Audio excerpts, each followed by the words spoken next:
পুরান ঢাকা যাওয়ার পর একটু কষ্ট হলেও কিন্তু আমি এই হানিফ বিরিয়ানিটা খেয়ে আসি। মোগলদের হাত ধরে ঢাকায় আসা এই খাবারটির জনপ্রিয়তা কিন্তু তুমুল। বলা হয় যে আলাদা একটি পরিচয় দেয় এই খাবারটি। প্রথমেই কষ্টের কথা স্বীকার করছি, কারণ দেখতেই পাচ্ছেন এখানে কতটা ভিড় লেগে আছে। মানুষজন সিরিয়াল ধরে দাঁড়িয়ে খাবার নিয়ে যায় তারা তাদের পার্সেল গুলো। ছুটির দিনে এই ভিড়টা আরো কয়েক গুণ বেড়ে যায়। ভিড় ঠেলে আমিও ঢুকে পড়লাম বিখ্যাত এই বিরিয়ানির স্বাদ নেয়ার জন্য। ভিডিওতে মেনু দিয়ে দিয়েছি, আপনারা চাইলে পজ করে দেখে নিতে পারেন। ভিতরে ঢোকার পর আবারও শুরু হয় আরেকটা অপেক্ষা, কখন চেয়ার খালি হবে। চেয়ার খালি হওয়ার পর বসে রইলাম আমার খাবারের জন্য।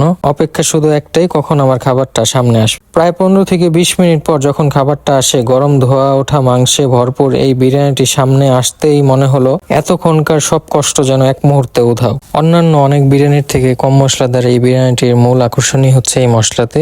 খুব ঝরঝরা চালের এই বিরিয়ানিটি এবং মাংসগুলো এতটাই নরম যে যত খাই ততই ভালো লাগে। চাইলে আপনারা জনপ্রিয় এই বিরিয়ানিটি ট্রাই করে জানাতে পারেন আপনাদের কাছেও কেমন লেগেছে। ভিডিওটি ভালো লাগলে অবশ্যই লাইক, কমেন্ট আর শেয়ার করবেন। আরো এরকম খাবারের ভিডিও দেখতে চাইলে পেজটি অবশ্যই ফলো দিয়ে রাখবেন।